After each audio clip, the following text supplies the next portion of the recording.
Hello there and welcome to my new video. This one is entitled In-Flight Mutagenesis and Crossover PCR. And yes, if you notice that the monkey is eating Rocky Road again, this is another video in the Beyond Vanilla Cloning section. So let's begin with a normal situation that many of you will face or have faced. The all too familiar problem is, well, and as a Scotsman, the following is okay for me to say, you can't break the laws of physics. And I hope some of you at least will get the reference of what the monkey is wearing.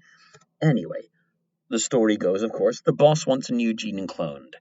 And, like many bosses, they don't realize how it is in the trenches because they also want to test a mutant of this gene. No biggie. They heard, a couple of little changes, maybe inactivate, maybe overactivate.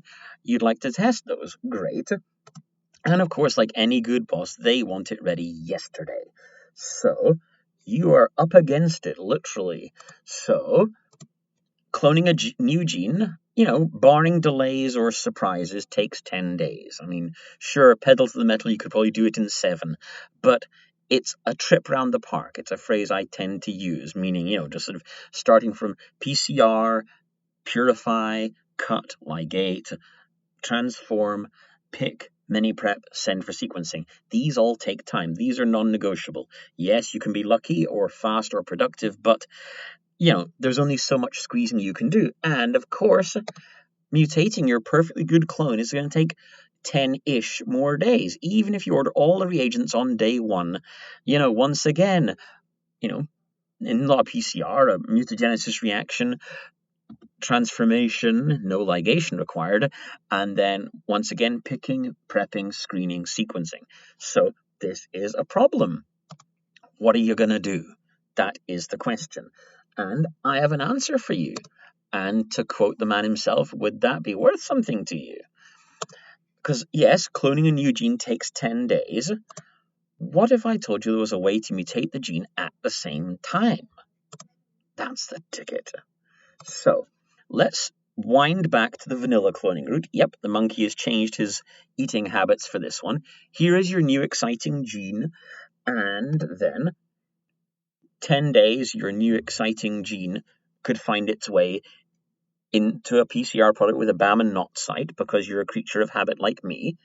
You then move forward, and then another trip round the park, your new mutation introduced using site-directed mutagenesis primers, just like I included in my other videos. In fact, I've done 2 separate videos on this topic.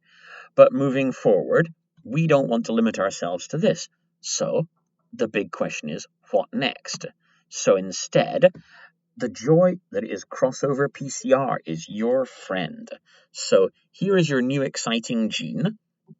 And more crucially, you also have the mutagenic primer. So here we have the forward mutagenesis primer, but rather than pairing it up with its dance partner, you instead do a PCR using your reverse cloning primer and your forward mutagenic primer.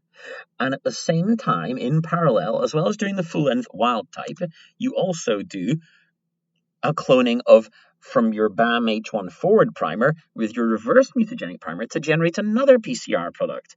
And because mutagenic primers, they have a temperature of melting calculated by the innator of at least 78 degrees, that means that those two the two ends of those PCR products here and here, they resemble each other and, given half a chance, would stick to each other if they found themselves in a PCR reaction miraculously together.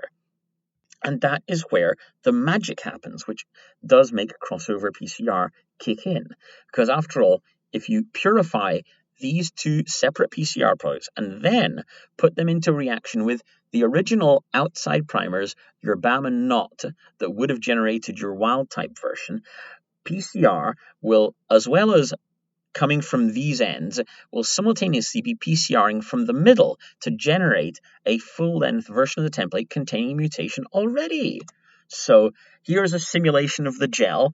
Your PCR1, yes, you got your full-length, you got your front and rear. Yes, the gel was generated by ChatGPT, but the sentiment is the same because I didn't have one to hand. It's for illustration purposes only. It usually looks a lot like this with a few uninvited guests and variations, but still. Then, your second PCR, boop, EXO, which is my usual acronym for Crossover PCR, looks a heck of a lot like your full length. So all you need to do is already have gel extracted that, gel extract this, treat them in parallel for your ligation. So you're still on your first trip round the park, and there you find yourself with a wild type and mutant PCR products, which then find their way into your plasmid after the crossover event, and boom! Suddenly you're a miracle worker, you're Scotty. You've managed to do 10 hours work in 2. Well, not literally, but you get the idea. And this is a trick that I use and abuse extensively when I find myself disinclined or discouraged from taking too long in making a wild type and a mutant, or whether it's a new gene or just a new home for an existing gene. This, trust me, will save you hassle. And hey, once again, I naturally hope that you absolutely love my videos. And yes, if you have the insane urge to express your love through coffee, then you can follow that link and buy me a coffee, or just simply like and subscribe. And thank you so much for watching my video.